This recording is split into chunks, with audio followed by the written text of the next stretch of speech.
me coming out, and I just have to live, and I wanna give.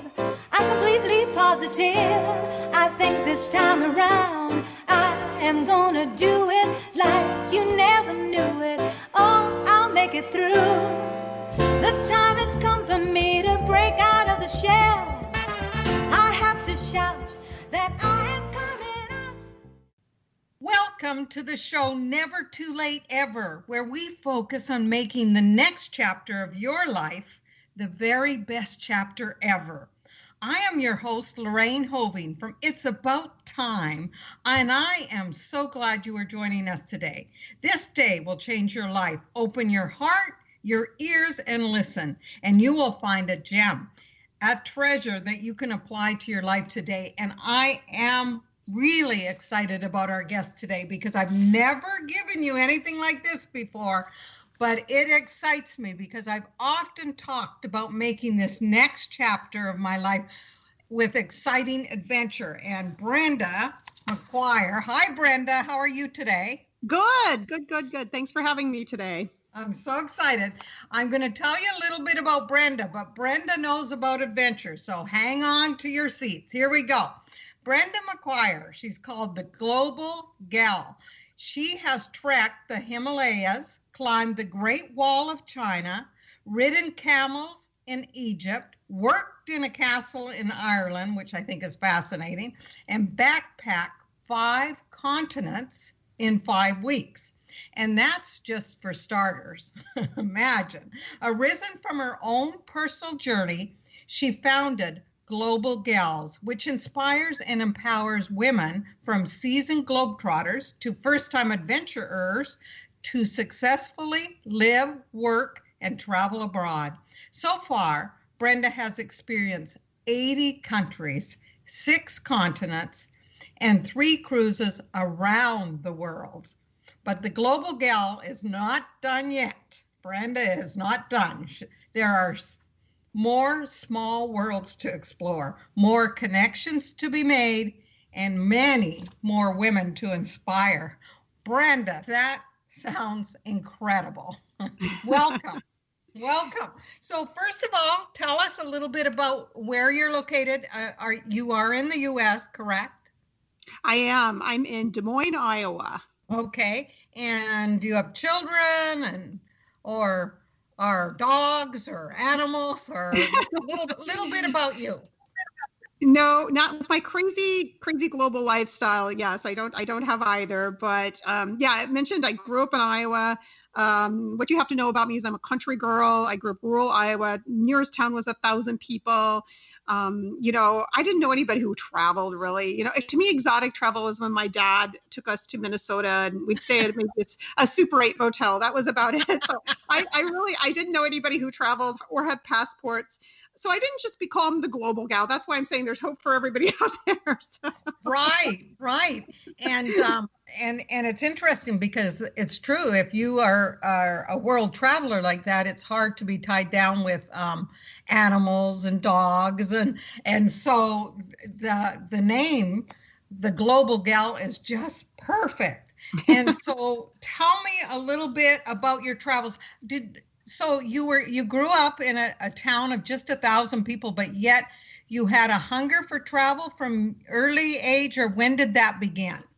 Yeah, so I always dreamed of traveling the world. And I remember, I must have been like 9 or 10 years old looking through encyclopedias and looking at Switzerland. I just thought it was so beautiful. And then I did some traveling around the U.S. When I was in high school. But when I was 19, I did something that really piqued my interest into travel more. And I did an exchange in Switzerland. And I lived on 3 dairy farms in the Swiss Alps and milked cows by hand in the home yard. But then I came back to university. And after that, I did something that truly, truly was life-changing. It was something called Semester at Sea, where you live on a ship for a semester and you sail around the world, and you're literally living on a floating university. Your professors come with me. So you're using the world as your classroom. So you can imagine this small town girl from Iowa. Next thing you know, you're going 12 countries, 102 days on the ocean. You can imagine how life-changing something like that is. Wow, that's pretty cool. And then you'd stop at different ports, of course, and then be able to get off at different countries. Is that how it worked?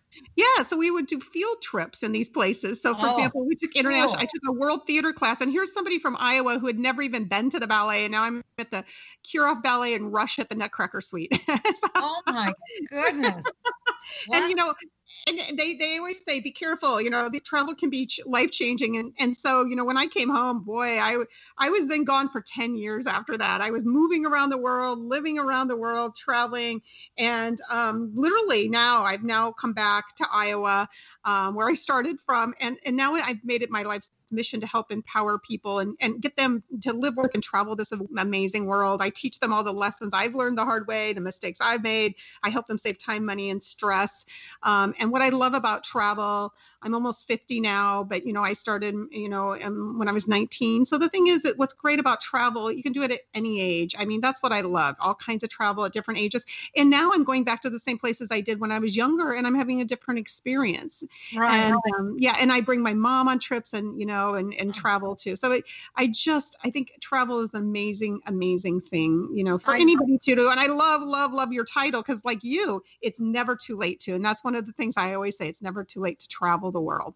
Right, right. And that's what gets me excited when you talk about it, because even this chapter can be filled with adventure. And for those out there that have never traveled, what kind of advice would you give them? So they're looking out there and they're thinking, oh, maybe I'm 50 or 60 and maybe it's just too late to travel. We know it's not. But if they haven't traveled, what's some advice to get them excited about maybe venturing out and doing something? Yeah, so like I said, travel's for all ages. I mean, I literally was with a guy who was 96 years old. We celebrated his birthday on a river cruise in Europe a couple years ago. So Oh, how honestly, that's what I love about travel. Again, what I'd like to say is start small. If you've never ever traveled before, wonderful. and before I say this, I want people to fulfill their travel dreams. And just because I've done all this global stuff, I've traveled probably 40 some countries or 40 states in the US. So I'm an equal opportunity traveler. I say, I always encourage people. I don't care where you travel, who you travel with, when you travel, I don't really care, just travel. So for some of you, it might even be trying to go to the next state. That might be a bit, that Right. might be your trip. And I love the quote, the journey of 1,000 miles begins with a single step. Right. And so that is a great quote. So for those, who've never traveled, even maybe outside your own state, consider just going to another state. Like this summer, I was supposed to be going to the Tokyo Olympics, but instead I found myself in Minnesota at a beautiful lake vacation. And I just, I'm sure I treasure those memories as I'm sure I would have with the Tokyo Olympics had that happen. So my point is, it doesn't really matter. With COVID right now, my husband and I are just doing mini trips. I'm exploring my own state. We went and spent a few days on the Mississippi River, seeing the fall foliage. So again, just start small. If you're going to do international too, again, I encourage you to do that.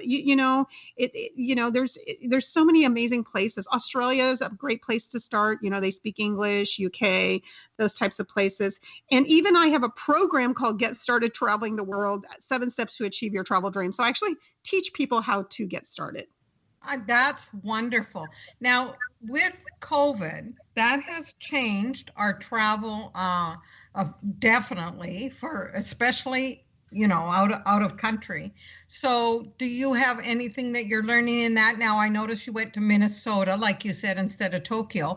And I think that what I hear in that is what you were in Minnesota, you were present.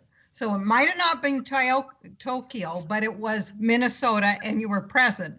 And do you have any suggestions in this COVID new world? And then hopefully next year, I'm praying that the world opens up again. Yeah, me too. Yeah. I bet you are. Yeah. Do you have any suggestions in this kind of world, what it looks like to travel right now? Yeah. First of all, I'm not traveling myself. I'm going to wait, and unless it's small trips or road trips, that type of thing. I am, I'm going to wait and see how things go. But that said, COVID has forever changed our world of travel, and I think there's good and bad. I was just listening to the Travel and Adventure show last night, Pauline Frummer, who they do the Frummer guidebooks. And she was saying, we were talking about many hotels, airlines, tour companies. We don't know whether some of them will be around. She said 1/3 of hotels right now, there's a jeopardy of them not existing. Wow. But that said, I do believe there's some good things have come out of COVID. First of all, I think people are going to be much more thoughtful and intentional travelers going forward. Mm-hmm. And number two, we're going to have something shared, a shared global community. We've all been through it. The whole world has been through COVID. So I think we'll be able to strike up conversations and learn how the world coped and dealt with COVID.